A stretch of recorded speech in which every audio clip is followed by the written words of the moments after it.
Party के बीच contact होती है, सिर्फ वो लोग एक दूसरे को रिसीव कर सकते हैं। ये है प्रिविटी ऑफ कॉन्टैक्ट। बट इसके इंडिया में ये 3 एक्सेप्शन है जो आपको बताए हैं।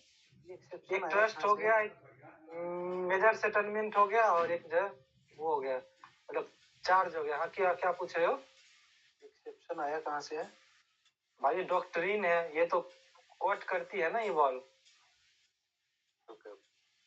ये मैरिज सेटलमेंट या मेजर सेटलमेंट? मैरिज शादी। थर्ड वाला क्या था? चार सीधा आप ये समझ रखो, किसी के बेनिफिट के लिए करोगे ना वो चीज, मतलब ये होता है, मतलब वो आपको सीव कर सकता है। तो ठीक है, दोनों में सेम लिखना है 2D और 25। क्या बोले दोनों में?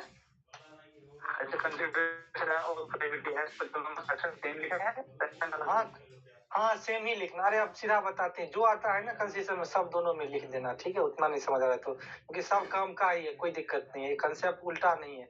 जो मतलब है ना काम का है लिख देना, जो आता है कंसिडरेशन में। कंसिडरेशन लिखना, past consideration, present, future, 3 consideration, section 2D, section 25, फिर अपना केस आए तो केस आ गया। और जो आपको बताए 3 है नॉर्मल पे, कुछ कंस्ट्रक्ट कर रहा है, कुछ बन रहा है, कुछ इस सरकार का है तो ऊपर वाला 3 केस, और प्रिविटी ऑफ कॉन्ट्रैक्ट पे आए तो नीचे वाला 2 केस। ठीक है, तो अब तुमको ठीक है। अब चलो छोड़ो, अब सीधा प्रीवियस ईयर क्वेश्चन ही करना शुरू करते हैं, क्योंकि अब उसी से धीरे धीरे पढ़ा देंगे। एक एक क्वेश्चन ही करना शुरू करते हैं, ठीक है? कितने देर से चलेगी क्लास? जब तक खत्म ना हो। अरे एक घंटे भी चल सकता है। आज कॉन्ट्रैक्ट खत्म करके जाओ, क्या एक ही सब्जेक्ट हो तो पढ़ोगे? सर करा तो कंप्लीट करा दो आज। हाँ वही बोल रहे हैं, अगर वो वही फायदा भी है, क्योंकि आप लोगों का आज को एग्जाम इतना प्रेशर आएगा ना, एक दो दिन बाद कॉन्टैक्ट सब समझ आना बंद हो जाएगा, जब जोरिस का प्रेशर आएगा तो। इसलिए जितना जल्दी हो रहा है कर लो बैठ के, नहीं तो भर भर रात जग के चाहे पीपी के एग्जाम का तैयारी करना पड़ता है। ये मैं सोचो, हम खुद जो है एग्जाम में 3 दिन बिना सो के एग्जाम दे के आए, तब भर रात पढ़े एग्जाम दे के आए और फिर सोए थे। ऐसे करना पड़ता है, इसलिए इतना इजीली, मतलब इतना प्रेशर जाता है कि आपका दिमाग काम करना बंद कर देगा। तो इसलिए जो हो रहा है जल्दी जल्दी कर लो। अभी जो एंजॉय करना होगा एक सप्ताह बाद, एक सप्ताह थोड़ा सोचो, हम एग्जाम को दे देते हैं, और हर सेमेस्टर आपको ये करना पड़ेगा, ठीक है? तो चलिए, तो एक एक करके क्वेश्चन पे आते हैं, ठीक है? तो चलो पहला क्वेश्चन ही चलो बढ़िया है, अनड्यू इन्फ्लुएंस पे आ गया। देखो, Bankim sole owner of a resident property with a joint owner, ये सब है। Agriculture property with his nephew who generated age 90 years, timer execution with transfer both and is after one transfer Bankim died after came to transfer property she claimed property back the ground husband was not in the such condition to have, मतलब without conferring wife only duty. On the other hand the Neiphiu, वो जो defence लेता है, जो हमारे जो दादाजी थे वो कहीं ना कहीं बिल्कुल ठीक थे। तो ये सब है, तो सूट फाइल किया गया। तो आपको जो है बताना है जो क्या ये सही है या गलत है।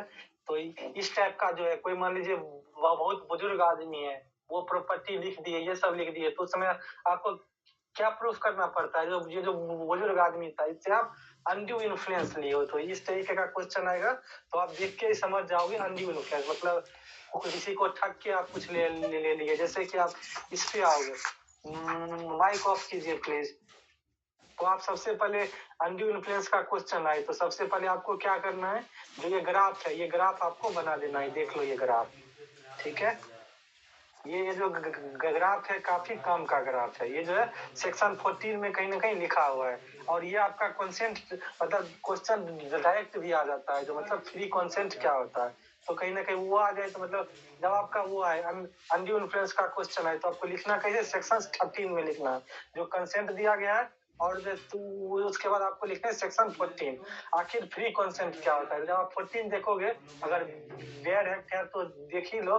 तो फ्री कंसेंट मतलब फ्री कब कहा जाता है, जब वो काउज नहीं हो, किससे, कोर्जन से, अनड्यू इन्फ्लुएंस से, फ्रॉड से, मिसरिप्रेजेंटेशन से और मिस्टेक से। तो इसमें आपको अच्छे से क्या करना है, अनड्यू इन्फ्लुएंस और coercion, fraud, misrepresentation, fraud, mistake, ये सब थोड़ा बस ऐसे ही सुन लो। कोर्जन क्या होता है, मान लीजिए कोई भी ऐसा चीज है जो पहले आईपीसी था, बीएनएस हो गया, उसके द्वारा अनलॉफुल है और वो चीज आप करके और जो वो चीज आप करने की धमकी देते हो दूसरे को और फिर जो एग्रीमेंट करवा लेते हैं तो उसको बोलते हैं कोर्जन।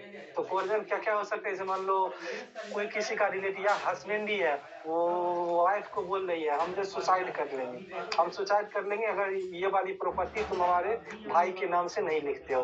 तो कहीं ना कहीं सुसाइड क्या है कहीं ना कहीं मतलब बीएनएस में क्या है, कहीं ना कहीं वो है, मतलब कहीं ना कहीं क्या है, मतलब वो दिया हुआ है, मतलब कहीं ना कहीं वो एक ऑफेंस है। हाँ वो ऑफेंस है, तो कहीं ना कहीं तो क्या हुआ, ये कहीं ना कहीं कोर्जन हुआ। तो कोर्जन का मतलब यही होता है, जो भी मान लीजिए आईपीसी में या अभी आपका न्यू बीएनएस है, वो उसमें कहीं ना कहीं वो उसको अनलॉफुल माना गया, उस प्रकार का कोई चीज करने के लिए कोई थ्रेट कर रहा है और तब आपसे अगर एग्रीमेंट करा रहा है तो कहीं ना कहीं क्या होता है, इस प्रकार के जो भी एग्रीमेंट है वो सारे वाइडेबल हो जाते हैं। वाइडेबल का ये सेक्शन 19 में लिखा हुआ है, ये भी आप लोग ध्यान रखना। अनड्यू इन्फ्लुएंस का जो है वाइडेबल किसमें होता है, 19A। तो जब भी अनड्यू इन्फ्लुएंस लिखोगे तो उसमें 19 में लिखना आपको जरूरत है, और सारे सेक्शन का वाइडेबल किसमें होता है, 19 में होता है। तो आप ये देना लिख, ये सब आपको थोड़ा थोड़ा सुनना है। अनड्यू इन्फ्लुएंस तुम अच्छे से कराएंगे क्योंकि इससे 20 नंबर का क्वेश्चन होता है। जब आप फ्रॉड करोगे तो फ्रॉड तो आप जो है पढ़ते हुए आ रहे हैं, उसमें भी आईपीसी में भी वो वही मतलब क्या होता है, एक्टिव कंसीलमेंट करना, कहीं ना कहीं ऐसा प्रॉमिस करना जो कि पूरा हो ही नहीं सकता है, दूसरे पार्टी को डिसीव करना, कोई ऐसा फ्रॉडलेंट चीज बताना। तो इस सब टाइप का मतलब क्या क्या होता है, फ्रॉड होता है। फ्रॉड को आप डीप में मत पढ़ो क्योंकि इससे डायरेक्ट क्वेश्चन नहीं आते। उसके बाद सर इससे पहले आपने वर्डेबल का सेक्शन 64 नहीं बताया था आपने?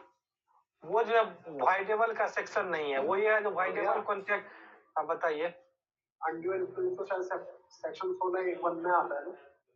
ये जो 20 नंबर में आएगा तो इसको अच्छे से बताएंगे ना, वैसे ही आपको लिखना है।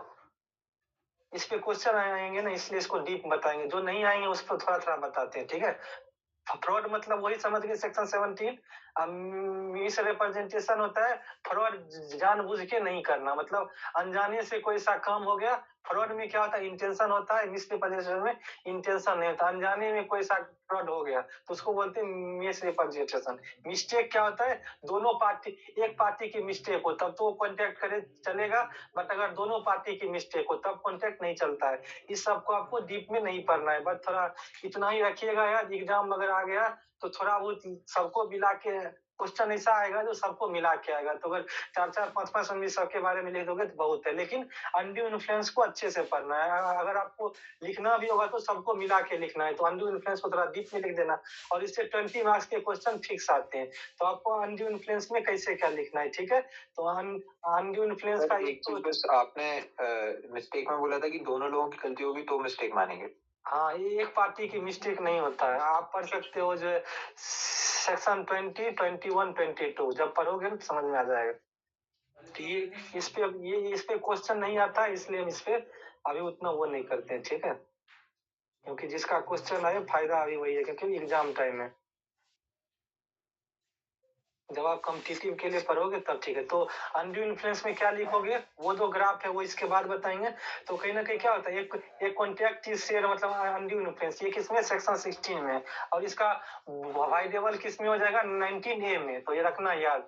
और सारे का किसमें होगा, 19 में, और अनड्यू इन्फ्लुएंस का किसमें होगा, 19A में। तो आपको सबसे पहले वो मतलब सेक्शन आपको क्या लिखना है, 14 लिखना है, जो हम ग्राफ बनाए वो आपको ग्राफ बना देना है। और फिर आपका अनड्यू इन्फ्लुएंस में सेक्शन 16 लिखना है। ये मतलब होता क्या है, तो अनड्यू इन्फ्लुएंस मतलब ये होता है, इस प्रकार का रिलेशनशिप है जो आप दूसरे के विल को कहीं ना कहीं डोमिनेट कर सकते हो, और तब आप जो कुछ एडवांटेज लेते हो। तो इस प्रकार का कॉन्ट्रैक्ट कहीं ना कहीं अनड्यू इन्फ्लुएंस है। जैसे मान लीजिए कुछ भी हो जाता है, अनड्यू इन्फ्लुएंस का डोमिनेंट ऑफ विल क्या होता है, तो दो प्रकार से हो सकता है, या तो रियल और अपरेंट ऑथोरिटी, और दूसरा क्या हो, या तो मेंटल कैपेसिटी क्या हो जाए, टेम्पररी जो है कम हो जाए, या तो एज की वजह से, इलनेस की वजह से, मेंटल या बॉडली डिस्ट्रेस के वजह से। इसको एग्जांपल से समझ लो। पहला क्या है, अपरेंट है, रियल ऑथोरिटी। तो आप सीधा समझ लीजिए, समझ लीजिए आप कहीं मतलब काम करते हैं, कोई आपका बॉस है, ठीक है, आपको बोले ठीक है हम ये जो है कॉन्टेक्ट कर रहे हैं और तुम अपने जो है मतलब कुछ भी तुम गारंटर बन जाओ, और तुम अगर बन जाओ गारंटर तो हम जो है तुमको जो है तुम्हारी सैलरी जो है 5,000 इंक्रीज कर देंगे। तो तुम्हारा बॉस तुमसे क्या है, कहीं ना कहीं अप्रेंट ऑथोरिटी पे है, कहीं ना कहीं तुम्हारे ऊपर है वो। तो अगर तुमको अगर जबरदस्ती कुछ करा लिया गारंटर या कुछ भी ऐसा करा लेता है तो कहीं ना कहीं क्या होगा, तुम जाके कोर्ट में बाद में बोल सकते हो सर देखिए हम क्या थे, हम हमारा बॉस और हम अप्रेंट ऑथोरिटी पे थे, अप्रेंट ऑथोरिटी पे थे, तो कहीं ना कहीं ये क्या है, कहीं ना कहीं अनड्यू इन्फ्लुएंस से इन्होंने हमारे साथ कांटेक्ट कर लिया है। तो ये क्या होता है, कहीं ना कहीं जो भी फिड्यूसी रिलेशनशिप है, जैसे कि डॉक्टर पेशेंट हो गया, कोई भी होता है, टीचर स्टूडेंट हो गया, या मान लीजिए आप किसी स्पिरिचुअल बाबा हो गया या मुल्ला जी हो गए, या मान लीजिए कोई फादर को मानता है, तो सभी को क्या होता है, उन पे भी किसी को होता है विश्वास। जैसे कि एक केस है मनु सिंह वर्सेस उमत पांडे, इसमें बाबा जी क्या बोले थे, तुम अपनी सारी प्रॉपर्टी हमको दे दो तो तुमको कहीं ना कहीं जो है मरने के बाद स्वर्ग की प्राप्ति हो जाएगी। तो इंडिया में क्या है, इंडिया में अभी भी कुछ ऐसे इंसान है जो अभी नहीं जीते हैं, बट उनको लगता है जो अभी तो ठीक है, जैसे आप लोग जूरिस्प्रूडेंस में पढ़े होंगे, धर्म पढ़े होंगे, तो धर्म का मेन चीज क्या होता है, हम पढ़ाए भी थे, धर्म हम लोग किसलिए करते हैं, जो हमको मोक्ष मिले। मोक्ष का मतलब क्या होता है, हमारे मरने के बाद जो भी आपका गरुड़ पुराण में दिया हुआ है वो सब हमारे साथ नहीं हो, हमें कहीं ना कहीं स्वर्ग मिले, स्वर्ग में जो है भगवान के चरणों में स्थान मिले। तो इसलिए हम लोग मोक्ष की प्राप्ति के लिए करते हैं धर्म। तो बाबा जी बोले जो तुम अपना सारा प्रॉपर्टी हमें दे दोगे तो तुम्हें मोक्ष की प्राप्ति होगी। तो एक है अनड्यू इन्फ्लुएंस से कांटेक्ट कर लिया। अब ये जो भक्त है ये इसको अगर बाद में समझ आया जो अरे बाबा जी तो गलत, हम हमसे प्रॉपर्टी लिखा लिए, ये बाद में कोर्ट जाते हैं और बोलते हैं देखिए ये तो हम बाबा को सब कुछ मानते थे और ये बाबा जी तो हमसे गलत से लिखा लिए, तो कहीं ना कहीं हमारा मतलब वापस कर दो। तो कोर्ट बोलेगी हाँ ये जो है वाइडेबल हो सकता है, तुम आए हो तुम्हारे साथ गलत हुआ है, तो कहीं ना कहीं कोर्ट जो वापस करवा सकते हैं इस जो है सेक्शन 16 पे। तो इसमें क्या होना चाहिए, फर्स्ट तो बता दिए अप्रेंट ऑथोरिटी, दूसरा होता है एज इलनेस मेंटल बोली, मतलब कोई मान लीजिए बहुत ज्यादा बीमार है, बहुत ज्यादा मतलब मान लीजिए उसे 2 लाख रुपए ऑपरेशन के लिए जरूरी है, 2 लाख मत मानिए 20 लाख रुपए ऑपरेशन के लिए जरूरत है, ठीक है। आप मान लीजिए उसका है घर, अब मान लीजिए उसका कोई भाई है, वो बोलता है चलो ये तुम्हारा 2 करोड़ का है घर, तुम हमको 20 लाख में दे दो, तुमको 20 लाख दे देंगे, तुम्हारा ऑपरेशन हो जाएगा, तुम बच जाओगे। वो क्या 2 करोड़ का घर 20 लाख में दे दिया, बाद में बोलेगा देखो इसने तो हमें अनड्यू इन्फ्लुएंस से लिखा लिया, हम उस समय इलनेस में थे, जबरदस्ती लिखा लिया। या मान लो कोई ओल्ड इंसान है, किसी को मान लो सारा ओल्ड में क्या होता था, दिमाग काम करना बंद करे, तो मान लीजिए वो बेड रीजेनिवर आता है, अब मान लीजिए उसके घर में मान लीजिए कई सारे हैं उसके लड़के, अब एक लड़का जो उससे जबरदस्ती में क्या होता है सारा प्रॉपर्टी अपने नाम से करा लेता है, तो मतलब दूसरा जो उसके घर में मेंबर है वो जाके क्या बोलेगा, हमारे पिताजी जो काफी ओल्ड हो गए थे, उनको तो कुछ समझ ही नहीं था, वो तो बस भगवान का नाम जपते रहते थे। ये इसमें क्या क्या है, अनड्यू इन्फ्लुएंस से कहीं ना कहीं लिखा लिया है प्रॉपर्टी। तो ये सब क्या हो जाता है, 2 प्रकार से अनड्यू इन्फ्लुएंस होता है, आपको ये दोनों प्रकार लिखना है। तो रियल एंड अप्रेंट ऑथोरिटी आपको बताएं, जैसे कि कोई भी होगा बॉस हो गया या आप किसी स्पिरिचुअल लीडर को मानते हो, मतलब इस प्रकार का जो फाइनेंशियल रिलेशनशिप होता है वो क्या होता है रियल एंड अप्रेंट ऑथोरिटी। और क्या होता है जैसे मेंटल डिस्ट्रेस तो आपको बता ही दिए, आपका बॉडी या दिमाग जो कम काम करे, आप बीमार हो, ओल्ड हो, इस टाइप से अगर कोई कॉन्टेक्ट करा गया है तो उसमें भी अनड्यू इन्फ्लुएंस का कहीं ना कहीं वो मिलता है, ठीक है। और आपका ये जो ग्राफ है ये जो दूसरे पीडीएफ में ये भी आप लोग बना लेना, जितना ग्राफ का लिखोगे नंबर उतने आएंगे, सेम चीज वही लिखें, डोमिनेंट व्हील ऑफ अदर, इसी को सेक्शन को ग्राफिकल फॉर्म में लिख दे, use of position to obtain unfair advantage real और डिफरेंट ऑथोरिटी, जो कि क्या होता है फिड्यूसी रिलेशनशिप। अब जब बर्डन ऑफ प्रूफ देखो, इसमें बर्डन ऑफ प्रूफ किस पे होता है, बर्डन ऑफ प्रूफ उस पे होता है जो कोर्ट जाएगा और कोर्ट में बोलेगा ये कहीं ना कहीं क्या है कि इसके विल को कहीं ना कहीं डोमिनेट किया है, ये जो ट्रांजेक्शन है ये कहीं ना कहीं अनकॉन्सिएबल है, मतलब गलत ट्रांजेक्शन है। मान लीजिए किसी ने प्रॉपर्टी लिखवा लिया, अब मान लीजिए उस फैमिली मेंबर अगर दूसरा कोई फैमिली मेंबर गया तो उसको प्रूफ करना पड़ेगा जो भाई मतलब कहीं ना कहीं गलत है, तुम अब प्रूफ करो। तो बर्डन ऑफ प्रूफ ये आपके 16(3) में लिखा है, बर्डन ऑफ प्रूफ उस पे होगा जो कहीं ना कहीं कोर्ट मतलब जा रहा है, तो आपको इसमें थोड़ा बर्डन ऑफ प्रूफ भी लिख देना है, ठीक है।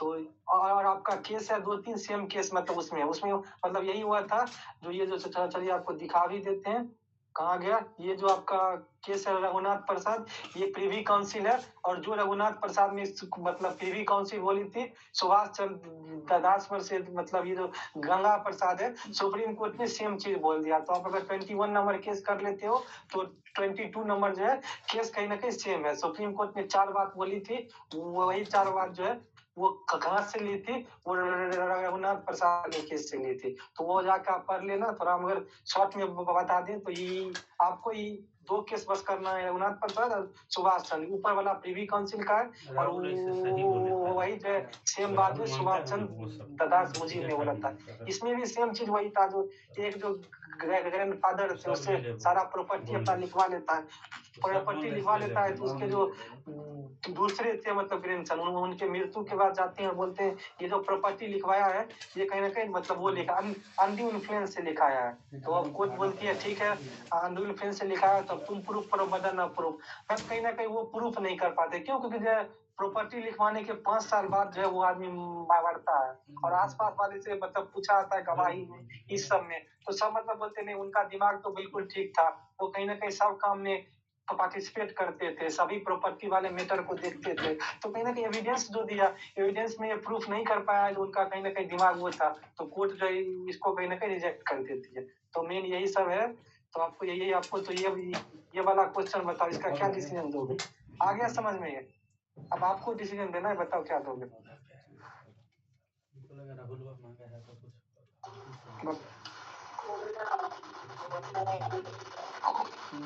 और कोई प्रॉब्लम है तो बताओ। हाँ सर, सामने वाला से दिक्कत कोई आपको डाउट है इसमें इन्फ्लुएंस में?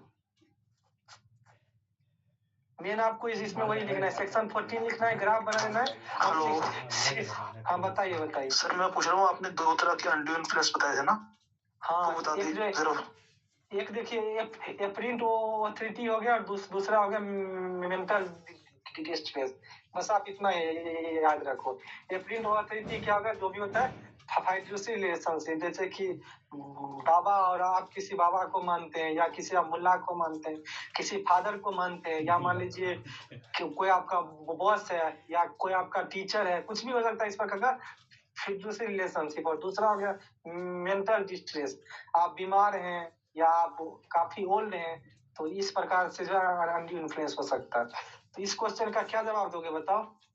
90 साल का कोई है तो क्या आप जवाब दोगे? और 1 साल बाद मर भी जाता है तो क्या लिखोगे? ये अनड्यू इन्फ्लुएंस है लिखोगे ना? यही होता है फैक्ट एंड सर्कमस्टेंसेस। हाँ जी सर, यही होता है। हाँ जी भैया, ये अनड्यू इन्फ्लुएंस में ही आएगा। आप कर लोगे ये क्वेश्चन? बट भैया वो 1 ईयर तक तो जी रहा है ना। तो 1 साल ही जी रहा है ना, वही मान लो अगर 5 साल बाद। सर क्वेश्चन नंबर कौन सा है, कौन सी ईयर का क्वेश्चन है? ये 2022 की है, क्वेश्चन नंबर फर्स्ट है। सेक्शन 16(3) बता दीजिए अनकंसीलेबल ट्रांजैक्शन वाला। सेक्शन 16 ये बर्डन ऑफ अनकंसीलेबल, ये है जो अगर गलत ट्रांजैक्शन हुआ है तो बर्डन ऑफ प्रूफ किस पे होगा? तो बर्डन ऑफ प्रूफ उस पे होगा जो कोर्ट जा रहा है। आपको प्रूफ करना पड़ेगा ये अनकंसीलेबल ये ट्रांजैक्शन कैसे है, कैसे गलत ट्रांजैक्शन है, आप प्रूफ करो अनड्यू इन्फ्लुएंस से हुआ है। ये बर्डन ऑफ प्रूफ की करता है बात, तो बर्डन ऑफ प्रूफ जो है आपको बताना पड़ेगा, ठीक है? यही है बर्डन ऑफ प्रूफ में। ये नहीं है जो आप केस करोगे और दूसरे पार्टी मतलब प्रूफ करते रहे, ठीक है? अब आई दूसरे क्वेश्चन पे। देखो दूसरा क्वेश्चन है सर, इस पहले वाले केस में वो कह रही है ना बंदी की, मतलब उसकी वाइफ कह रही है कि उसको और मतलब डेब्ट्स ले रखे हैं, वो उसे मतलब वापस करने हैं, इसलिए मतलब वो कॉज है उसके पास। बट अगर उसके पास कोई कॉज नहीं होता और फिर भी 90 ईयर ओल्ड बंदा दे देता, तो क्या वो क्लेम कर सकती है फिर? हाँ जी क्लेम कर सकती है। सक्सेशन एक्ट में वाइफ का भी हिस्सा होता है, बिल्कुल क्लेम कर सकती है। अनड्यू इन्फ्लुएंस अगर कर रहा है तो सब क्लेम कर सकती है, कोई नहीं होता भी, यही तो समझना होता है ना। अच्छा एक क्वेश्चन है, अगर कोई power of position of authority के अगेंस्ट अनड्यू इन्फ्लुएंस के लिए केस कर रहा है, तो बर्डन ऑफ प्रूफ किस पे होगा? आप पे होगा। आप प्रूफ करोगे कैसे अनड्यू इन्फ्लुएंस कराया है, आप प्रूफ करोगे। डायरेक्ट में तो दे रहा है कि जो डोमिनेंट पोजीशन पे होगा वो प्रूफ देगा। हाँ वही वो एग्जैक्टली कर लो। डायरेक्ट में ये दे रहे जिसके ऊपर आरोप होगा उसका उसे बिल्कुल करना। 16(3) की बात करो, देख लेते हैं रुको। डोमिनेट When the person- वो प्रूफ करेगा कि मैंने ऐसा कुछ किया नहीं है। हाँ, एक मिनट देख लेते हैं। होने के बाद इन विच, हाँ ठीक है, सही बोल रहे हो। नोट्स में भी यही लिख रखा है भैया। नहीं सही बात बोले हो। उस पे प्रूफ करना पड़ेगा जो कि यहाँ अनड्यू इन्फ्लुएंस, मतलब हमने अनड्यू इन्फ्लुएंस किया नहीं है। मेरे मानो तुम किसी पे केस करोगे, ठीक है, तो कहीं ना कहीं वो पार्टी क्या बोलेगा, कहीं ना कहीं अनड्यू इन्फ्लुएंस नहीं किए, तो उस पार्टी को प्रूफ करना पड़ेगा क्योंकि फायदा उसको हुआ है ना। ये 16(3) में है, ठीक है। अब देखो सेकेंड नंबर क्वेश्चन पे आते हैं। तो ये एक सेकंड भैया, जो ये दादा और पोते वाली विल की जो थी, इसमें भी वो पोते को प्रूव करना होगा कि ये मैंने अनड्यू इन्फ्लुएंस नहीं किया, या वो सिर्फ पॉजिटिव ऑन अथॉरिटी के लिए है वो चीज? ना पोते को प्रूफ करना पड़ेगा, मतलब जिसको फायदा हुआ है। ओके ठीक है। तो अब आते हैं 2 नंबर क्वेश्चन पे। इसका भी कहीं ना कहीं 20 नंबर का क्वेश्चन फिक्स आता है। ये क्या है? ये honour of ship contract vendor cargo as a premium ship, ये सब है। Starting due to some unavoidable situation ship fail to start at a time appointed as result of arrival. Cargo क्या हुआ, वो जो है बियॉन्ड मतलब टाइम के बाद कहीं ना कहीं खुला, तो कहीं ना कहीं अराइव भी क्या हुआ, थोड़ा पहुंचा लेट, ठीक है। इन बिटवीन क्या हुआ, मतलब कॉन्ट्रैक्ट डेट क्या हुआ, अराइवल जो सिल्क का वो था दाम, वो कहीं ना कहीं गिर गया। तो अब क्या करता है, ये जो है क्लेम करता है डैमेज। तो कहीं ना कहीं अब आपको बताना है क्या डैमेज मिलेगा या डैमेज नहीं मिलेगा। क्वेश्चन समझ गए?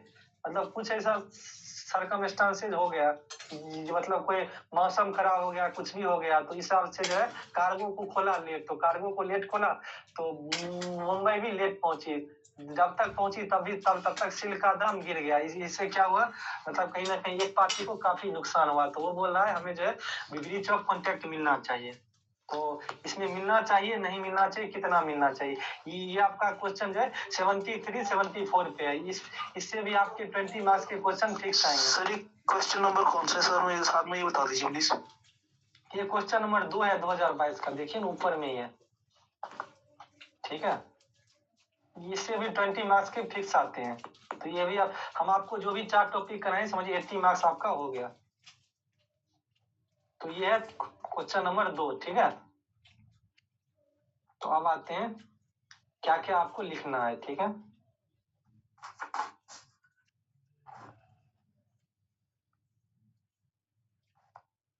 चलिए इसी पे लिए अपने तो आपको मतलब ये जो है क्या है 73-74 पे है। तो आपको लिखना क्या है, तो ये जो 73-74 किसकी बात करता है, ब्रीच ऑफ कॉन्ट्रैक्ट की, ठीक है। तो ब्रीच ऑफ कॉन्ट्रैक्ट कुछ भी होगा तो क्या होगा, 2 प्रकार का डैमेज होगा। एक तो जनरल डैमेज होगा, एक होता है स्पेसिफिक डैमेज। जनरल डैमेज क्या होता है, जो मान लीजिए जनरल चीज है, जो मान लीजिए आपको भी पता है, ठीक है। मान लीजिए ए एंड बी है, तुम अगर ऐसा करोगे तो तुमको इतना रुपये फाइन मिलेगा, ये तो हो गया जनरल डैमेज। बट कुछ ऐसा चीज होता है जो पता ही नहीं होता, जैसे कि आपके इस केस में आया था, मतलब मौसम खराब हो गया और कहीं ना कहीं शिप पहुंची बाद में, तो इस प्रकार का होता है। तो इसमें क्या डैमेज होना चाहिए, तो कोर्ट इसमें क्या करेगी, ये जो है स्पेशल सर्कमस्टांसेस के बाद स्पेशल दाम हुआ है सिल्क का। सबसे पहले तो इसमें 2 चीज हुआ था, एक तो सिल्क का दाम गिर गया और दूसरा मौसम खराब हो गया तो शिप कहीं ना कहीं लेट निकली। तो कहीं ना कहीं ये क्या होता है, स्पेशल सर्कमस्टांसेस आ जाते हैं। तो कोर्ट डिसाइड करेगी कि स्पेशल डैमेज कितना मिलेगा कि नहीं मिलेगा, ठीक है। और जो फिर जो है वही आपको लिखना है। तो डैमेजेस कहीं ना कहीं जो है, बताइए। ये तो टॉर्ट में चला जाएगा ना, जैसे कि एक तो कॉल की वजह से ये हो गया। ना ये लॉ ऑफ टॉर्ट में कैसे जाएगा, कॉन्ट्रैक्ट में जाएगा ना। 2 पार्टी ने कॉन्ट्रैक्ट बनाया है, लॉ ऑफ टॉर्ट तभी जाता है जहाँ कॉन्ट्रैक्ट नहीं होता है। दोनों ने कॉन्ट्रैक्ट बना के तब करता है, तब लॉ ऑफ कॉन्ट्रैक्ट में आएगा ना, टॉर्ट में नहीं जाएगा। ओके तो फिर जो भी नुकसान हुआ है इसे क्या बोल रहे हो, बताओ। ये वाला फिर जो केस होगा, ये फ्रस्ट्रेशन में क्यों नहीं जा रहा? फर्स्ट कॉन्ट्रैक्ट पूरा खत्म नहीं हुआ है ना, थोड़ा पहुंचा है लेट, पहुंच तो गया ना सिर्फ फिर। थोड़ा बस फ्रस्ट्रेशन में अगर कर जाता, जब जहाज ही पूरा पानी में डूब जाती, बट इसमें हाँ भैया, बट लेट की वजह से उसका नुकसान तो हुआ है ना। हाँ, नुकसान हुआ है तो वही बताना है ना आपको, नुकसान कितना होगा।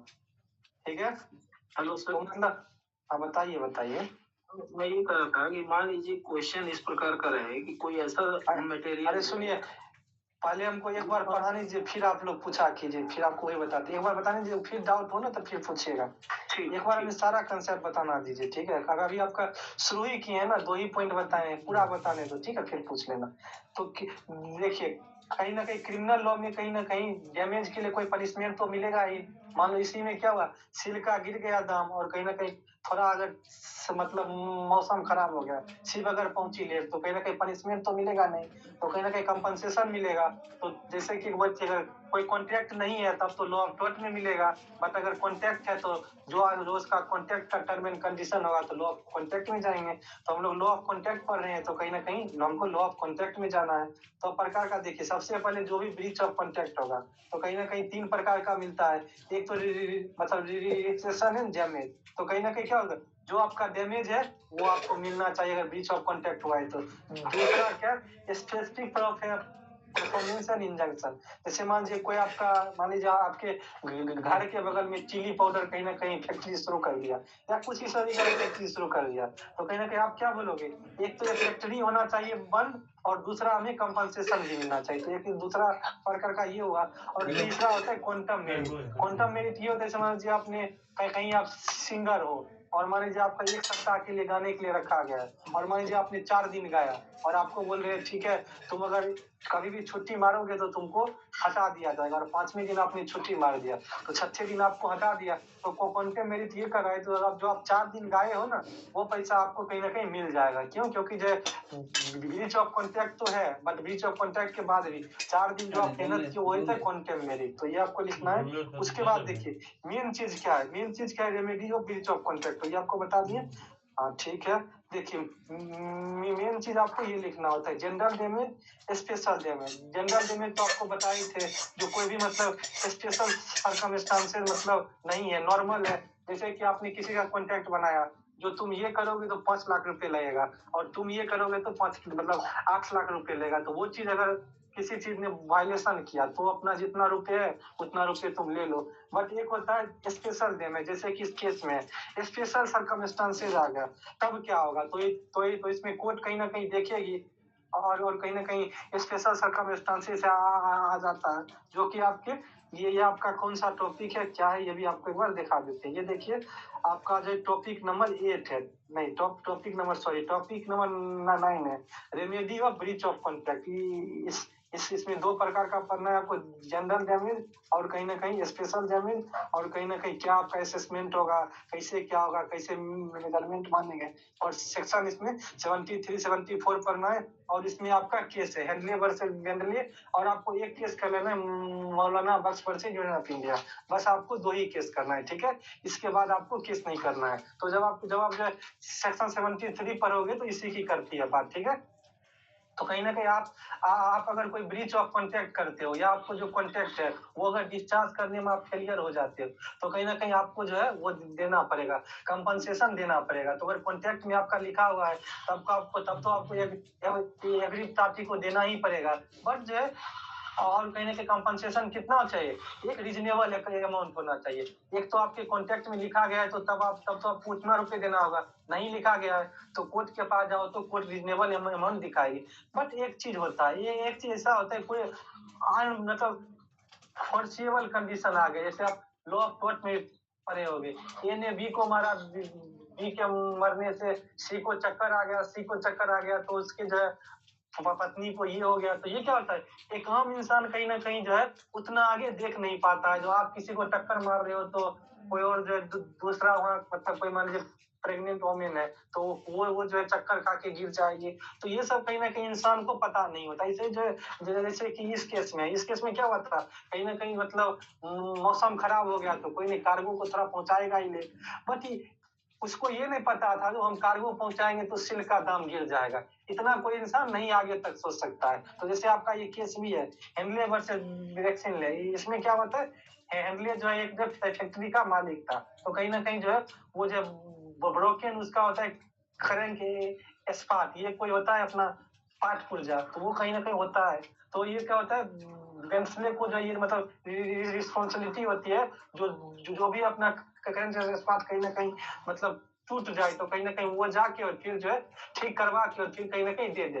अब फैक्ट्री में ऐसा होता है जो एक ही करंट स्पार्क होता है और वो भी जो है कहीं ना कहीं टूट जाता है। अब फैक्ट्री में कुछ बचता भी नहीं, और ये जो रिएक्शनले है ये एक सप्ताह बाद जो है जो उसके पास था वो कहीं ना कहीं ठीक करवा के लाता है। तो इस केस में यही था। तो अब जो है ये जो फैक्ट्री ओनर सा हेडले ये बोलता है भाई अब एक सप्ताह हमारी फैक्ट्री बंद हो रही है, तुम जो है इसका हमें कंपनसेशन दो। अब कोर्ट के पास जाता है, तो कोर्ट के पास यही था क्या मतलब हेडले को मतलब कितना कंपनसेशन देना पड़ेगा, कैसे क्या है। तो कोर्ट इसमें बात वही बोलते, देखो मतलब कोर्ट इसमें बोलते हैं सिर्फ जो है कि कितना लॉस देना पड़ेगा, दोनों के बीच जो कॉन्ट्रैक्ट है, दोनों के बीच मान लो कॉन्ट्रैक्ट होगा जो तुम अगर हमें अगर मतलब वो नहीं करते हो, मतलब तुम अगर टाइम पे अगर हमें देते नहीं हो तो ये इतना तुमको रुपए देना पड़ेगा, ये तो देना पड़ेगा। बट ये जो बोल रहा है 7 दिन हमारी फैक्ट्री बंद हो रही है इसका तुम दो, तो भाई ये तो आम इंसान से बाहर की बात है। अब तुम्हारे फैक्ट्री में एक ही मतलब करंट के पास था,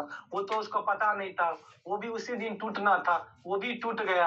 अब आम इंसान को इतना पता नहीं होता ये होगा ये होगा, कोई भगवान तो है नहीं कोई, इसलिए सुप्रीम कोर्ट ने वही बोला था कोई भी मतलब जो रीजनेबल फोर्सिंग है वहां तक तो तुमको मिल सकता है, बट जिसको देख ही नहीं पाएगा कोई इंसान, तो अगर देख ही नहीं पाएगा तो कहीं ना कहीं क्या होता है, इसने कहीं ना कहीं हेडले को इन्फॉर्म भी किया नहीं गया था जो तुम अगर करंट सपोर्ट नहीं दे रहे हो तो उससे हमारी फैक्ट्री हो रही है बंद। अगर उसे बोला जाता तब तो कोर्ट सुनती भी, बट इस केस में ऐसा कुछ नहीं होता, फैक्ट्री को 7 दिन के लिए बंद कर दिया गया था। तो कहीं ना कहीं वो कोर्ट वही बोली जो नॉर्मल जो तुम्हारा अगर कॉन्ट्रैक्ट में जो है वो डैमेज तो लो, बट तुम्हारा फैक्ट्री 7 दिन बंद है इसका डैमेज नहीं मिलेगा, क्योंकि जो है कोई भी आम इंसान जो है इतना कोई रीजनेबल फोर्सिंग नहीं देख सकता है जो हम अगर करंट स्पेस नहीं देंगे फिर वो भी जो तुम्हारे फैक्ट्री में वो टूट जाएगा, फिर तुम्हारी फैक्ट्री बंद हो जाएगी। तो जो मतलब कॉन्ट्रैक्ट में है वो उतना मिलेगा, बट जो इंसान के बस की बाहर की बात है उसमें जो है कहीं ना कंपनसेशन नहीं मिलता है। जैसे कि आपका ये केस है, इस केस में क्या है कहीं ना कहीं जो आपको बताई थी जो सिल्क दे देता है, सिल्क में कहीं ना कहीं क्या होता है, कहीं ना कहीं बारिश हो जाती है, समुद्र में तूफान आ जाता है तो वो कहीं ना कहीं हो जाती है लेट। इसका मतलब ये सिल्क का दाम भी गिर गया बम्बई में।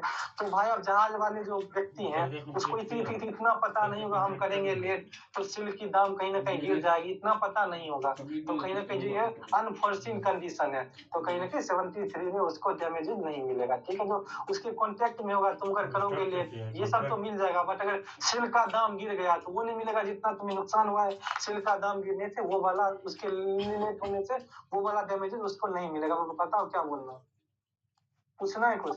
20 नंबर के फिक्स है सेक्शन 35 में फिक्स टाइम बोल रखा है, जैसे जहाज को 6 महीने में पहुंचाना है और नेचुरल नहीं तो ये बोलने लगा मतलब 6 महीने में पहुंचाना है, ठीक है, तुम अगर नहीं पहुंचाए तो जो कॉन्ट्रैक्ट में लिखा होगा उतना से रुपए देना पड़ेगा। ये नहीं है जो मतलब कुछ ऐसा हो जाए अनफोर्सिन कंडीशन जो 6 महीने बाद मतलब कुछ ऐसा हो जाए उसको तुमको देने की कोई मतलब, एक आम इंसान जहाँ तक सोच सकता है ना, दिमाग जा सकता है वहां तक तो देना पड़ेगा।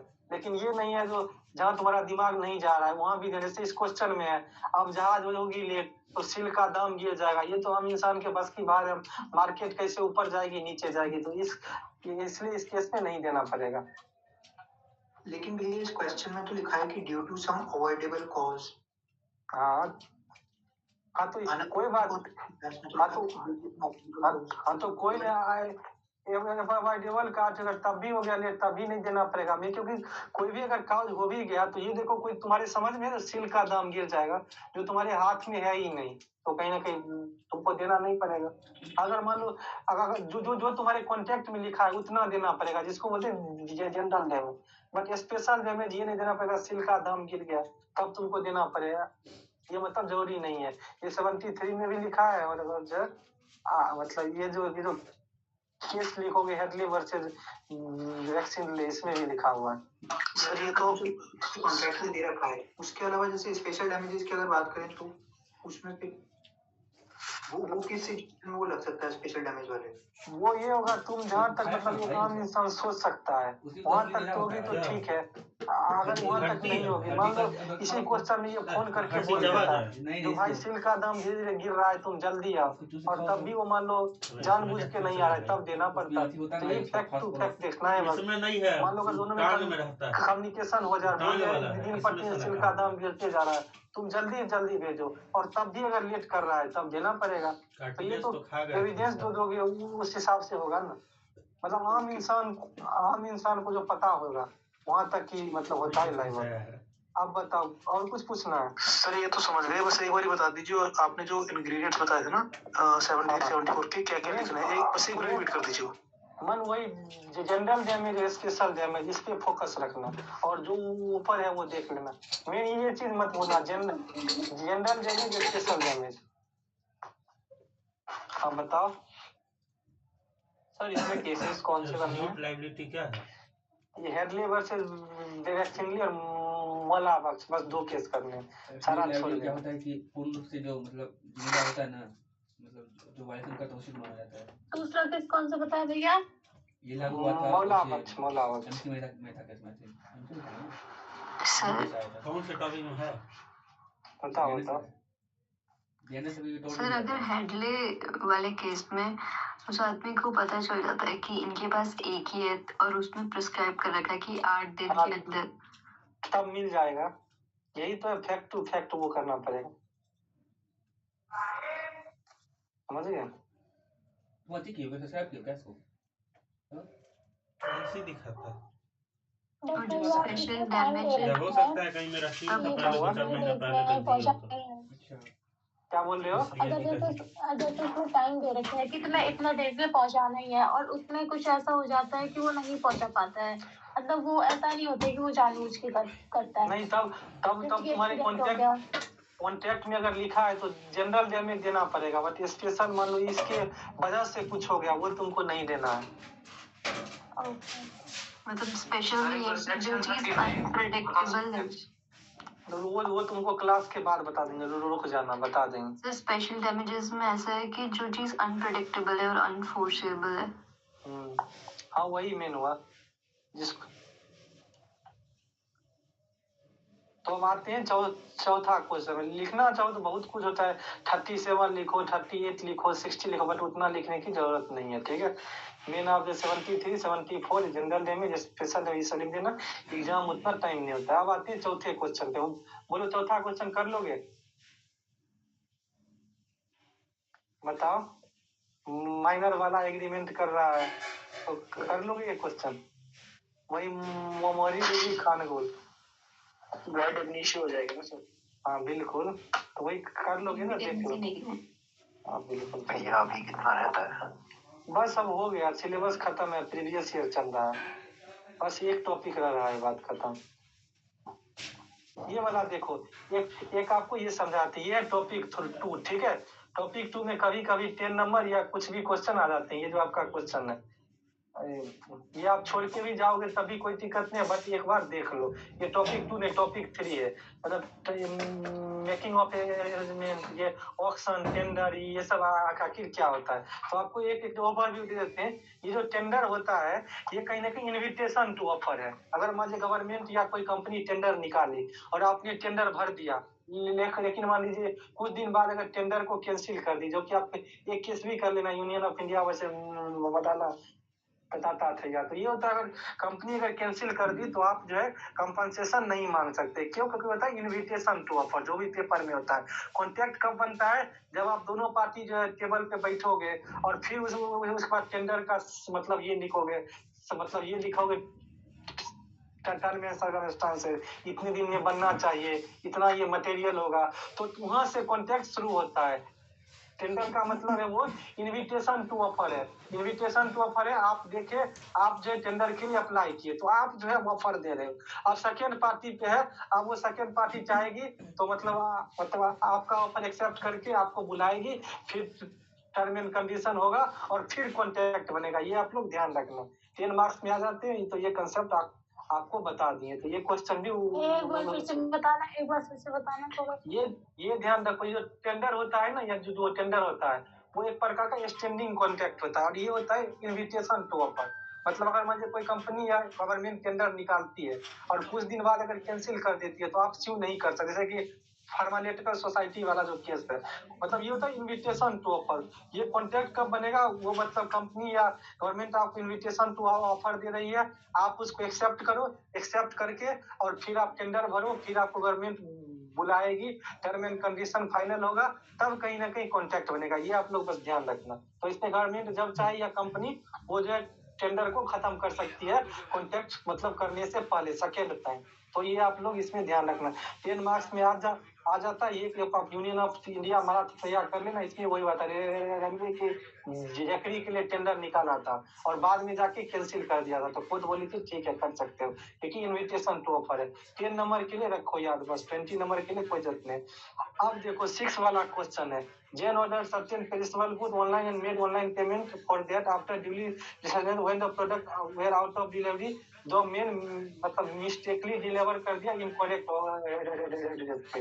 जो दूसरा पर्सन है उसने रिसीव कर लिया और कहीं ना कहीं गुड को कंज्यूम भी कर लिया, तो उसकी अब क्या लायबिलिटी बनती है? क्वेश्चन समझे? मतलब गलत एड्रेस पे डिलीवरी कर दिया और कहीं ना कहीं गलत एड्रेस वाला कहीं ना कहीं उस चीज को कंज्यूम भी कर लिया। मान लीजिए आपने पिज्जा ऑर्डर किया, ठीक है, और पिज्जा वाले ने जो आपके घर के 2 घर उधर वाले को जाके और वो मतलब पिज्जा डिलीवर करा दिया और उनको भी भूख लगी थी, उन्होंने भी पिज्जा कहीं ना कहीं खा लिया, तो मतलब क्या उसकी होगी लायबिलिटी? ठीक है, ये हुआ क्वेश्चन। तो ये भी कहीं ना कहीं पेनल्टी या मेनली हाँ जी बताइए, ये कहीं ना कहीं आता है 10 मार्क्स का आता है। ये इसको बोलते हैं क्वासी कॉन्ट्रैक्ट। बस ये टॉपिक लेके सारा टॉपिक खत्म हो जाएगा। यही हमारा आज का अंतिम टॉपिक है, इसलिए इसको रोक के रखे थे। आज ही कुछ बात पूछना है? कितने देर में कॉन्ट्रैक्ट खत्म किया है? इसका अभी सिनॉप्सिस हम आपके लिए बना दे, बहुत इजी टॉपिक है, इसको समझने जैसे में। क्वासी कॉन्ट्रैक्ट होता है, जैसे कि कभी कभी क्या होता है कि किसी का ज्वाइनिंग लेटर आया, किसी का ज्वाइनिंग लेटर आया और वो गलती से किसी और के हाथ में चला गया और उसने उसे फाड़ दिया, तो फिर इसमें कैसे होगा? ना ये सब कॉन्ट्रैक्ट नहीं है, पहले समझिए, अभी पूरा पढ़ाए नहीं ना, पूरा पढ़ा देंगे। क्वेश्चन तब पूछा कि हाँ बताइए। सर जो मडाला वाला केस था उसके अंदर आपने बताया कि जो कोर्ट ने कहा था कि क्योंकि इस कोर्ट ने कैंसिल कर दिया था कि कुछ नहीं मिलेगा कंपनसेशन क्योंकि वापस ले लिया है इन्विटेशन टू ऑफर है बस। हाँ बट सर जो केस मैंने पढ़ा था उसमें ये था शायद कि सुप्रीम कोर्ट ने इसमें फैसला दिया था कि वो सब डेट्स और वगैरह सब कुछ पहले से ही बता रखी थी, इसीलिए उन्हें कैंसिल नहीं कर सकते हैं। और तब मतलब ठीक है, अगर तो वही बोले नॉर्मल हम आपको बता दिए। अगर मान लो इस प्रकार का मेन आप ये ध्यान रखो, जो आप पूरा केस तो नहीं, स्टैंडिंग ऑफर जो भी होता है वो कहीं ना कहीं मतलब इन्विटेशन टू ऑफर है। आपका कहीं ना कहीं वो डायरेक्ट केस तो आएगा नहीं, मतलब फैक्ट एंड सर्कमस्टांसेस आएगा, तो आप लिख सकते हो जो कहीं ना कहीं जो भी स्टैंडिंग ऑफर है वो कहीं ना कहीं इन्विटेशन टू ऑफर है। तो मतलब ये आप जो है कंपनी को स्यू नहीं कर सकते या गवर्नमेंट को स्यू नहीं कर पाओगे, वो कहीं ना कहीं ऑफर नहीं है। आप वो ऑफर है आप एक्सेप्ट कर लिए तो कहीं ना कहीं एग्रीमेंट बन के कॉन्ट्रैक्ट बन गया, वो नहीं होता, ये बताने की कोशिश कर। तो सर ये जो सेकंड टॉपिक कौन सा है? ये 3 है सर, इसमें कौन कौन से केस करने हैं? बस एक ही करना, मला 10 ही नंबर में आएगा, उसके भी चांसेस कम है, कभी कभार एक ही केस लिखना होगा सर? हाँ बस, अरे 10 ही मार्क्स में आएगा, वो भी चांसेस बहुत कम है, कल हम बता चुके हैं कैसे कर। ठीक है, तो अब देखिए क्वासी कॉन्ट्रैक्ट क्या होता है। वो क्या होता है, ये कहीं ना कहीं कॉन्ट्रैक्ट के जैसे मिलता है, बट ये डायरेक्ट कॉन्ट्रैक्ट नहीं होता है। जैसे कि आपको 68 में दिया हुआ है, क्लेम फॉर नेसेसिटी सप्लाई को, जैसे मान लीजिए ये सप्लाई टू बी लुनेटिक, उसको कहीं ना कहीं जो भी उसके नेसेसरी सुटेबल है कंडीशन के लिए, वो कहीं ना कहीं दे रहा है, तो ये क्या इंटाइटल है, कहीं ना कहीं उसके प्रॉपर्टी से उतना रुपए ले लेगा। ये कहीं ना कहीं क्या है, कॉन्ट्रैक्ट नहीं है। तुम किसी लुनेटिक का मतलब देख रेख कर रहे हो, तो कहीं ना कहीं तुम्हारे और लुनेटिक के बीच में कोई कॉन्ट्रैक्ट तो है नहीं, बिल्कुल कॉन्ट्रैक्ट नहीं है। वो अपना लुनेटिक है, तुम उसका देख रेख कर रहे हो, बट ये कहीं ना कहीं ये जो मतलब कोर्ट इसलिए ये जो सेक्शन है इसलिए है क्योंकि जो भी विकर सोसाइटी की वो है, उन्हें कहीं ना कहीं कोई देख रेख करने वाला हो, तो कहीं ना कहीं जितना भी आपका रुपये खर्च हो, जैसे कि आपका यही दिया हुआ है जो इलस्ट्रेशन दिया हुआ है, जो एक लुनेटिक है, उसको जो मतलब जिसका दिमाग नहीं है, आप उसको नेसेसरी सब कुछ दे रहे हो, तो कहीं ना कहीं क्या होगा, उसके प्रॉपर्टी से उतना आप चीज ले लो, ये वो है। अब मेन इंपोर्टेंट आपका 70 है, जिसपे कि आपका केस भी है, जो भी पूछा गया 20 नंबर का आपका केस मेट में भी आप बोलोगे तो एक बार सिलेबस भी दिखा देते हैं। ये रहा, ये आपका टॉपिक 11 है शायद, नहीं टॉपिक 10 है, ठीक है। यही है कॉन्ट्रैक्ट इज डिसेंबलिंग, ये सब क्वासी कॉन्ट्रैक्ट 68 से 72 स्टेट ऑफ वेस्ट बंगाल, यही एक केस करना है, तो ये मुझे दिए लिख। तो ये केस 70 पे है, ये क्या है, obligation of person enjoying benefit for of non gate to sell. तो आपको सेम चीज बोलने हैं, जैसे मान लीजिए आप पिज्जा ऑर्डर किए और दूसरे घर पे डिलीवर हो गया, और कहीं नहीं उसने पिज्जा को कंज्यूम कर दिया, तो जो दूसरा घर वाला है उसको रुपए देना पड़ेगा। क्यों देना पड़ेगा? क्योंकि जो है तुम्हारा जो एक्ट है वो क्या है, तुमने दूसरे का चीज कंज्यूम कर लिया है। तो कहीं ना कहीं जब तुम 70 में जाओगे तो जो भी तुम बेनिफिट एंजॉय किए हो, मतलब ये है जो तुमने ऑर्डर नहीं, तुम बोलोगे हम तो ऑर्डर ही नहीं किए, तो कहीं ना कहीं हमको जो है रुपए देने क्या देते हैं, हमारे साथ तुम्हारा कोई कॉन्टेक्ट हुआ ही नहीं है। बट कोर्ट बोले कि देखो ये होता है क्वासी कॉन्टेक्ट, कॉन्टेक्ट तो नहीं है, बट जो है कहीं ना कहीं तुम मतलब गलत जगह पे डिलीवर हुआ, बट तुमने कहीं ना कहीं उसका इंजॉयमेंट कर लिया, बेनिफिट ले लिया है, तो कहीं ना कहीं तुमको देना पड़ेगा।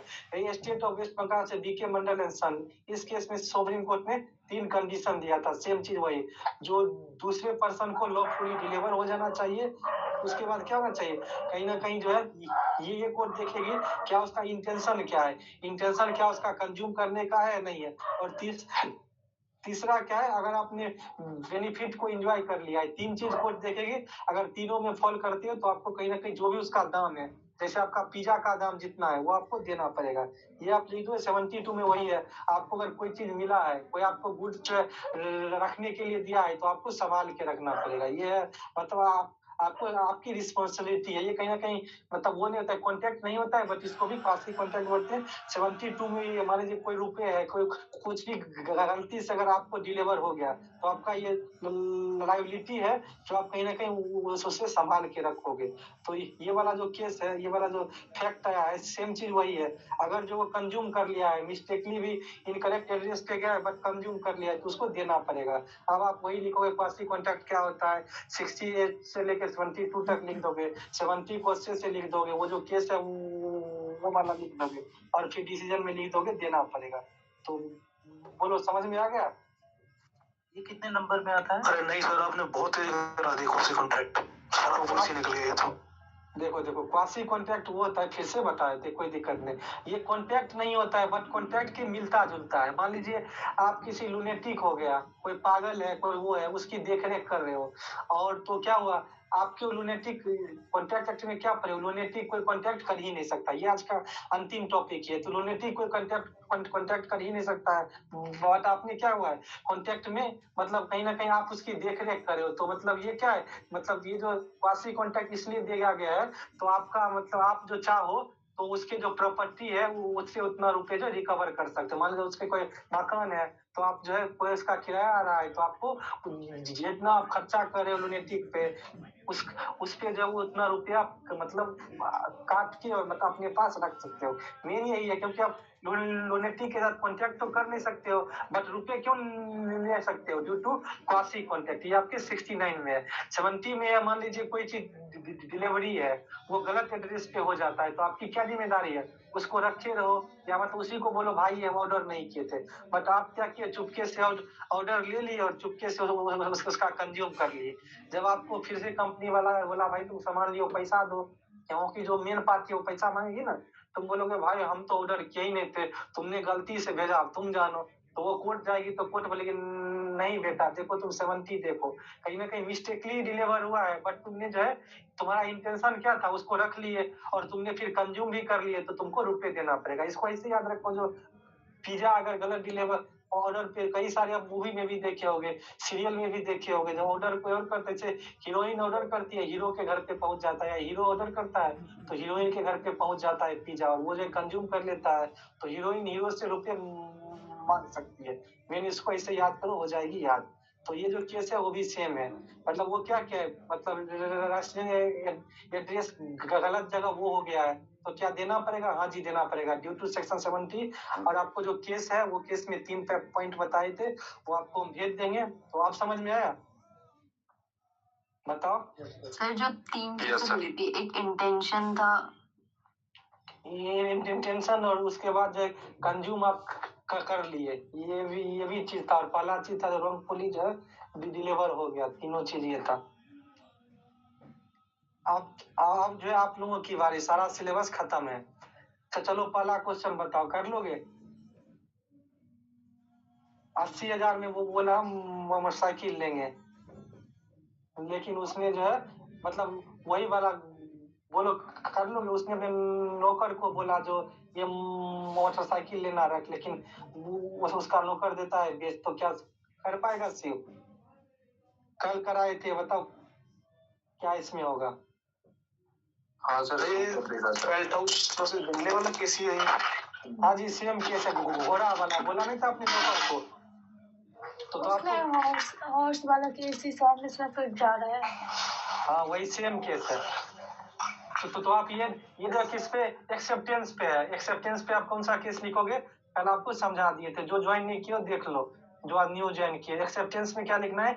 जो हमारे पीडीएफ में एक्सेप्टेंस एब्सोल्यूट होना चाहिए, कहीं ना कहीं क्या होना चाहिए? अनक्वालिफाइड होना चाहिए, कहीं ना कहीं दूसरे पार्टी को पता होना चाहिए। और जो केस जो बताए थे, ये जो 6 और 7 केस है ये एक्सेप्टेंस पे है, और 1 2 3 4 केस है प्रपोजल पे है। और हमारे पीडीएफ में है प्रपोजल में क्या लिखना है, ये एक्सेप्टेंस में क्या लिखना है। तो एक्सेप्टेंस में ये जो कराएंगे लास्ट में कराएंगे, ये सेक्शन 4 है ना, कराएंगे सेक्शन 4 एक बार, या जहाँ भी प्रीवियस ईयर में आ गया तो वहाँ करा देंगे। ठीक है, तो पहला क्वेश्चन कर लोगे। चलो दूसरा क्वेश्चन बताओ, कर लोगे? अब आप लोगों की हवा रही, देख देख के बताते जाओ हमको, क्योंकि पूरा सिलेबस हो गया। बताओ दूसरा कर लोगे? बताओ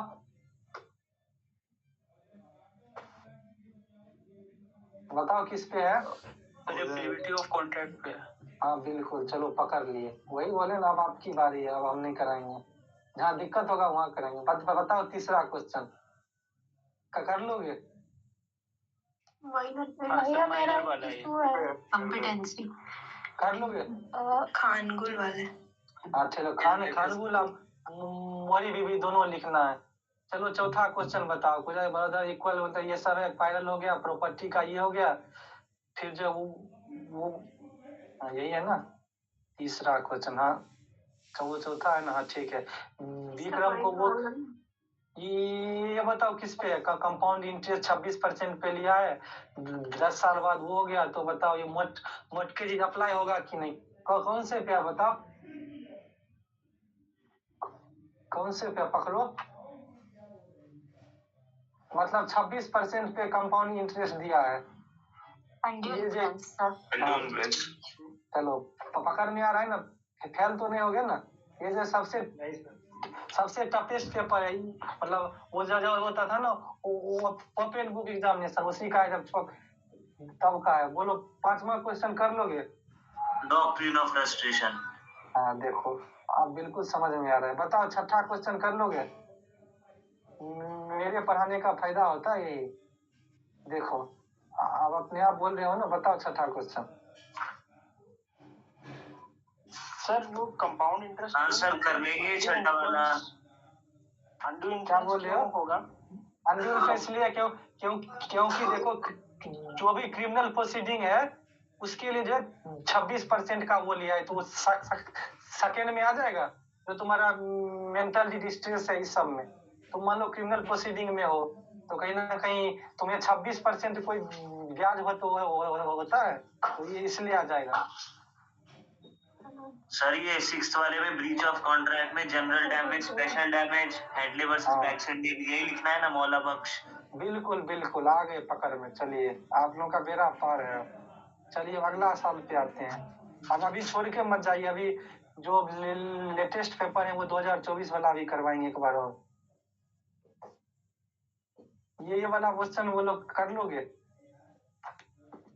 चौथा क्वेश्चन बताओ। एक कंसेप्ट भी है। हाँ छोड़ के मत जाना, एक आंसर बाकी है, नहीं तो पछताओगे। एक 20 नंबर का कभी कभी आ जाता है। बताओ 5वां क्वेश्चन कर लोगे?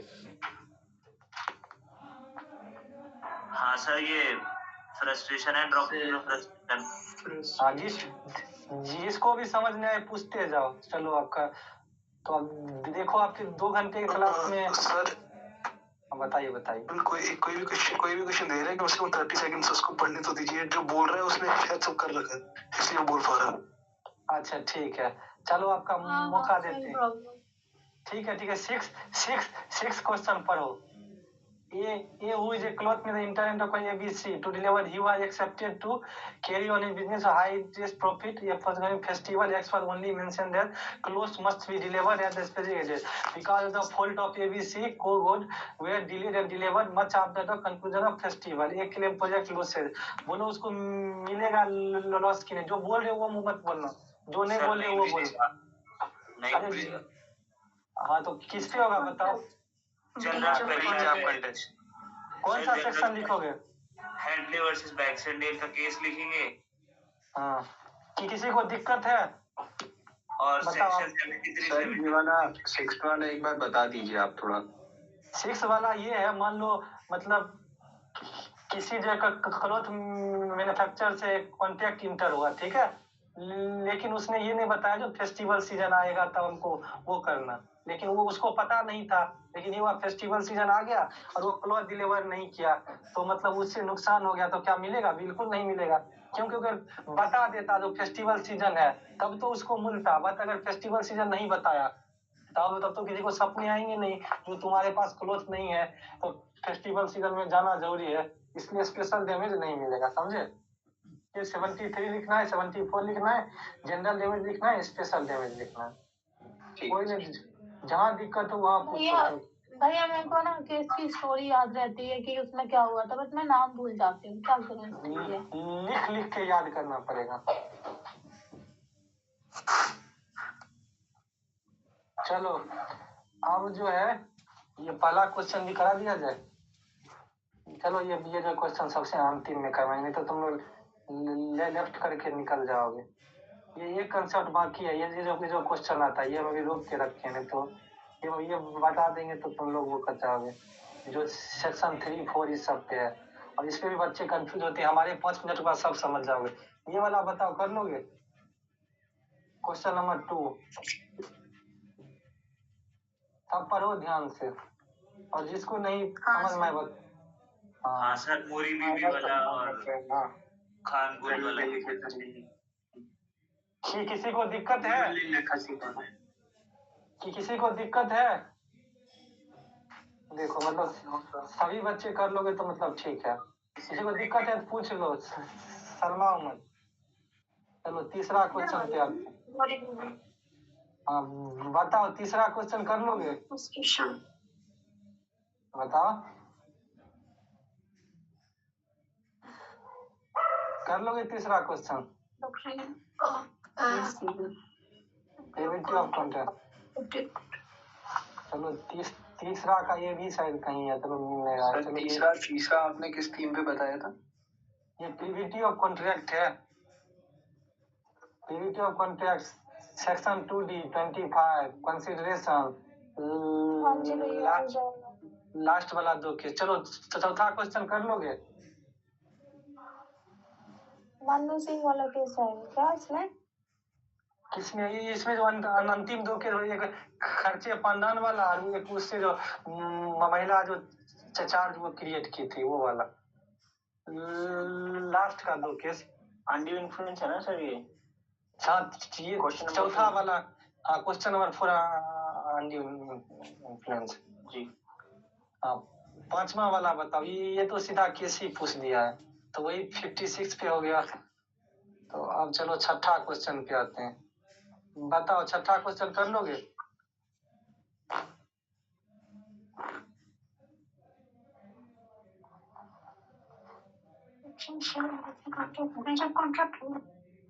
हाँ 73 पूछ रखा है, उसी को थोड़ा क्रिटिकल एनालाइज करना था। ऐसे कर देना जो कभी कभी ऐसा होता है, मतलब स्पेशल डैमेज में भी क्या होता है, काफी बड़ा नुकसान हो जाता है, तो उसमें कोई कॉन्ट्रैक्ट नहीं मिलता है। इसलिए इसका ये निगेटिव पॉइंट है। मतलब सब कुछ तो लिखोगे 73, 74 जो हम उसमें बताएं, 3 वो general damage, special damage, case हो गया, सारा लिख के आप फिर लिखोगे क्रिटिकल एनालिसिस। अब आपको इसको क्या क्रिटिसाइज करना है, तो ऐसे क्रिटिसाइज करना, तो कभी कभी क्या होता है स्पेशल डैमेज में भी काफी बड़ा नुकसान हो जाता है, जबकि 73 से कुछ मिलता नहीं है। तो कहीं ना कहीं ये चीज निगेटिव है, तो आपको कहीं ना कहीं थोड़ा क्रिटिकली लिख देना है। उसमें काफी बड़ा नुकसान हो जाता है, तो क्या हमें उसमें जजमेंट जब देना होगा या कंक्लूजन जो लिखना होगा उसमें ये लिखना पड़ेगा कि हाँ इसमें कंपनसेट कर सकते हैं? हाँ, कंपनसेशन जज को मतलब देखना चाहिए, लॉ ऑफ टॉर्ट कहीं ना कहीं लगाना चाहिए, मतलब इक्विटी और गुड कॉन्सेंस अप्लाई करना चाहिए, सब लिख देना। Okay, understand. बोलो 7वां क्वेश्चन कर लोगे? बताओ 7वां question. Yes sir, quasi contract. हाँ, किसी को दिक्कत है? हाँ भैया, हो जाएगा। बट ये क्वाजी कॉन्ट्रैक्ट वाले में केस कौन सा डालना है? क्वाजी कॉन्ट्रैक्ट नहीं सर समझ आया, अभी बहुत नंबर पढ़ेंगे आज को देखेंगे। अरे वही बात जो कॉन्ट्रैक्ट जैसे दिखता है बट कॉन्ट्रैक्ट है नहीं। जैसे मान लो बोले ना तुम अगर किसी का पिज्जा खा गए, तो अब तुमसे कंपनी मांगने गई, तो तुम क्या बोलोगे, तुम्हारे पास कॉन्ट्रैक्ट था ही नहीं, जो कंज्यूम किए हो तो 70, मतलब कॉन्ट्रैक्ट है नहीं बट कॉन्ट्रैक्ट जैसे दिखता है, तब भी तुमको जो हो गया लाइबल, वही है क्वासी कॉन्ट्रैक्ट। मतलब कॉन्ट्रैक्ट होता नहीं है। क्वाजी कॉन्ट्रैक्ट में केस कौन सा रेफर करना है वो बता दीजिए। अरे पूरे क्वाजी कॉन्ट्रैक्ट में एक ही केस है, एक ही केस है जो हमारे पीडीएफ में है। अभी तो बताएं, ये देखो, ये एक ही तो केस है, ये देखो। कोई नहीं, देखने दो, बच्चे हैं, सबके लिए क्लास है। वर्सेस बीडी के मंडल। ओके, समझ गया। मुझे लगा तो कोई और भी बताया था आपने। अरे कोई बात नहीं, जितना पूछना है टाइम ले लो। आपका जो भी फीस लिए हैं 25 रुपए बर्बाद नहीं होना चाहिए। भैया ई कॉन्ट्रैक्ट भी तो कुछ होते हैं ना? नहीं, 7th बी वाला थोड़ा बताओ। ई कॉन्ट्रैक्ट करना ही नहीं है। हाँ चलो ये वाला बताते हैं। ई कॉन्ट्रैक्ट, अरे ई कॉन्ट्रैक्ट हाँ यही बताने हैं। ये बोले ई कॉन्ट्रैक्ट लिखना हो तो लिख देना, जैसे अगर 10 नंबर में आ जाएगा, नहीं तुमको कुछ आता है। ऐसे भी जो भी कॉन्ट्रैक्ट हो रहा है, तुम फ्लिपकार्ट, अमेज़न, किसी से कुछ सामान लेते हो, कुछ भी होता है, वो होता है ई कॉन्ट्रैक्ट। ई कॉन्ट्रैक्ट में क्या होता है, मतलब एक कंपनी क्या करती है, सारे टर्म एंड कंडीशन बनाती है, तो कहीं ना कहीं तुमको उस पर साइन करना होता है या साइन नहीं करना होता है। दो चीज होता है, वही होता है ई कॉन्ट्रैक्ट। तो ई कॉन्ट्रैक्ट में देना लिख दो। कहीं ना कहीं एक पार्टी क्या होता है, यहाँ स्ट्रॉन्ग पोजीशन में है, दूसरा पार्टी थोड़ा वीक पोजीशन में है। एक पार्टी क्या होगा, पहले ही सारे टर्म एंड कंडीशन अप्लाई कर देती है, अब तुमको मानना है तो मानो, नहीं मानना है नहीं मानो। तो कोर्ट कहीं ना कहीं किसका पक्ष लेगी, तुम्हारा लेगी पक्ष। तो यही सब लिख देना। हाँ देखो, एक होता है वॉइड एग्रीमेंट, एक होता है वॉइड कॉन्ट्रैक्ट। तो मतलब इसमें समझना कुछ नहीं है। वॉइड एग्रीमेंट क्या हो गया, जैसे कि तुमको बताए थे, मतलब जो चीज शुरू से ही गलत है। जैसे कॉन्ट्रैक्ट जो तुम माइनर के साथ करोगे तो क्या होगा, वॉइड मतलब एग्रीमेंट हो जाएगा। बट वॉइड कॉन्ट्रैक्ट क्या है, जैसे तुमको बताएं सेक्शन 56, तो तुम कॉन्ट्रैक्ट तो किए, बट बाद में कुछ ऐसी चीज आ गई जिससे कोई इम्पॉसिबल हो गया, जैसे कि आग लग गया, किसी की हो गई डेथ, तो हो जाता है वॉइड कॉन्ट्रैक्ट। बट तुम अगर माइनर के साथ कॉन्टैक्ट कर लिए, किसी लुनेटिक के साथ कॉन्टैक्ट कर लिए, जो कहीं ना कहीं बार बाय लो है, दिवालिया के साथ कॉन्टैक्ट कर लिए, तो कहीं ना कहीं क्या हो जाएगा, वो वॉइड एग्रीमेंट हो जाएगा, वो कॉन्टैक्ट बना ही नहीं। आगे समझ में बताओ तो सर जो सॉल्वेंट है वो पहले नहीं बना, मतलब जब कॉन्ट्रैक्ट करने के टाइम पहले तब वो हो जाएगा वॉइड कॉन्ट्रैक्ट। एग्रीमेंट वही है जो शुरू से ही वॉइड है, वो एग्रीमेंट, और जो बाद में बना वो कॉन्ट्रैक्ट। वो कॉन्ट्रैक्ट मतलब वो पहले कंसिडरेशन दे रहा था, फिर उसके बाद वो बाद में जाके उसका दिवालिया निकल गया, तो वो बाद में कॉन्ट्रैक्ट क्यों? हाँ तो वॉइड कॉन्ट्रैक्ट में आएगा, और तुम अगर दिवालिया अगर तब करे शुरू से, तब वॉइड एग्रीमेंट में आ जाएगा। ये स्टैंडिंग ऑफर कर लो। वॉइड एग्रीमेंट और वॉइड कॉन्ट्रैक्ट एक बार मुझे समझ में नहीं आया। देखो वॉइड एग्रीमेंट वो हुआ जो शुरू से ही मतलब वॉइड है, जैसे कि तुमको बताए थे माइनर के साथ एग्रीमेंट करोगे, जैसे ये जो मोहरी बीवी वाला केस है, तो इस प्रकार क्या होगा, वॉइड एग्रीमेंट होता है, मतलब वो शुरू से ही वॉइड है। बट वॉइड कॉन्ट्रैक्ट ये जो शुरू में ठीक था, बट बाद में क्या हो गया, मतलब वॉइड हो गया, जैसे सेक्शन 56 है, तो वो होता है वॉइड कॉन्ट्रैक्ट। ये वैसे आएगा नहीं, 2019 में कभी पूछ दिया गया था। अब देखो स्टैंडिंग ऑफर बता ही दिए हैं, जैसे कि उसमें क्या होता है, वो सिर्फ इनविटेशन टू ऑफर है। प्रीविटी ऑफ कंसिडरेशन वही होता है, मान लो ए या बी हुआ, तो मतलब अगर मतलब कंसिडरेशन देना है तो ए बी को देगा और बी ए को देगा, मतलब जो तीसरी पार्टी है वो कंसिडरेशन नहीं दे सकते। ये कहीं ना कहीं कहाँ है, इंग्लैंड का कंसेप्ट है। अगर कंसिडरेशन मतलब क्या होता है, कुछ रुपए कुछ वैल्यू, तो मतलब दो पार्टी के बीच अगर कॉन्ट्रैक्ट है तो उसी दो पार्टी को कहीं ना कहीं कंसिडरेशन देना पड़ेगा, मतलब स्ट्रेंजर कंसिडरेशन नहीं दे सकता। ये होता है प्रीविटी ऑफ कंसिडरेशन। और offer and invitation to offer कल बताए ही हैं, मतलब एक तो ऑफर होता है, जो ऑफर इनविटेशन टू ऑफर क्या होता है, वो मेयर इंफॉर्मेशन दिया था। बताओ प्रीविटी टू कंसिडरेशन तो यूके का रूल है ना, अपने तो यहाँ पे एप्लीकेबल नहीं है। ना यूके का है, लेकिन कभी कभी पूछ देते हैं। हाँ यूके का ही है। चलिए अब आप लोगों को दिखाते हैं 2023 वाला, तो वो है लेटेस्ट शायद है इसमें। तो ये प्रीविटी ऑफ कंसिडरेशन में क्या बोला था, मतलब जिस दो पार्टी के बीच में होगा ना, सिर्फ वही जो है कंसिडरेशन दे पाएगा, ठीक है, दूसरा आदमी कंसिडरेशन नहीं दे पाएगा। भैया इसके भी कोई एक्सेप्शन वगैरह है क्या? ना इसके कोई एक्सेप्शन इंग्लैंड में चलता है। चलो 2023 में आते हैं कि लेटेस्ट है। अब इसकी बात करें तो देखो ये कर लोगे, बताओ। पहला क्वेश्चन आओ, इसमें कौन सा ऑफर है, कौन इनविटेशन टू ऑफर है, पहचानना है। विद ऑप्शन क्या होगा बताओ। सही इनविटेशन है। बिल्कुल इनविटेशन अभी बताएं। Standing book display the book stock क्या होगा, इनविटेशन टू एडवर्टाइजमेंट क्या होगा टेंडर के लिए, invitation quoting of price of article क्या होगा, इनविटेशन टू ऑफर। चलो ठीक है, समझ में आ गया ये। चलो सेक्शन 7 वाला भी कराएंगे, ये बच्चा है। थर्ड वाला वो तो बोलो, कर लोगे।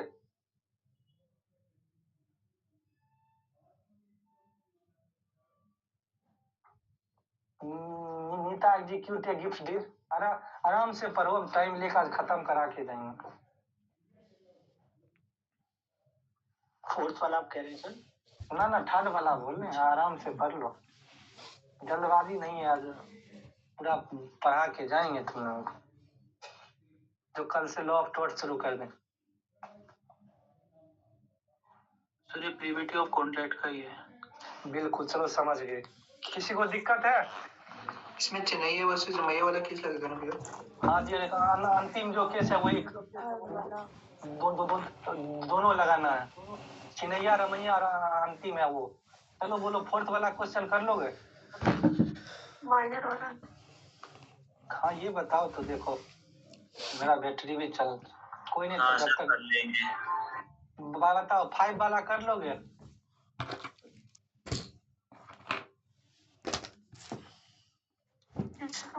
हाँ सर, डॉक्ट्रिन ऑफ फ्रस्ट्रेशन है, फ्रस्ट्रेशन वाला। हाँ चलो 6 वाला कर लोगे।